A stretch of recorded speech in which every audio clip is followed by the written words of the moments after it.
大家好，我是田园，今天给大家分享一个豆沙小餐包的做法。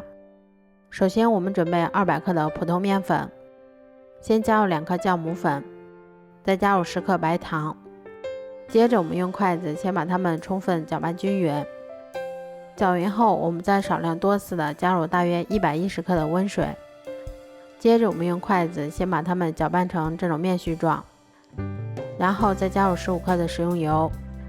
最后我们再下手把它们揉成像这种偏软一些的光滑面团。揉好后再给它盖上保鲜膜，让它常温醒发至2倍大。像这样体积明显变大，我们的面团就已经醒发好啦。面团醒好后，我们先给它揉一揉，排出里面的空气，然后再用刀把它从中间分成2份。接着我们取一份面剂，先把它擀成厚度约2毫米的长方形饼皮。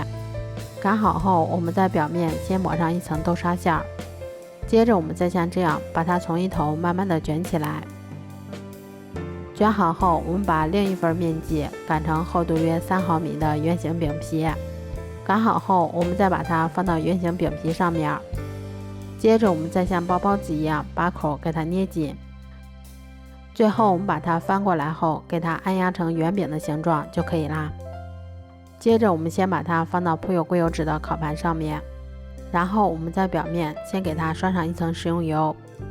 最后我们在表面再撒上一些白芝麻增香。接着我们再把它放到烤箱里面，烤箱中层上下火170度，烤20分钟左右就可以啦。这样做出的夹心豆沙小餐包吃起来非常的松软香甜，咬上一口还有一股浓浓的豆沙和芝麻的香味儿。如果喜欢的话就试试吧，喜欢我的视频就关注我吧，谢谢您的支持。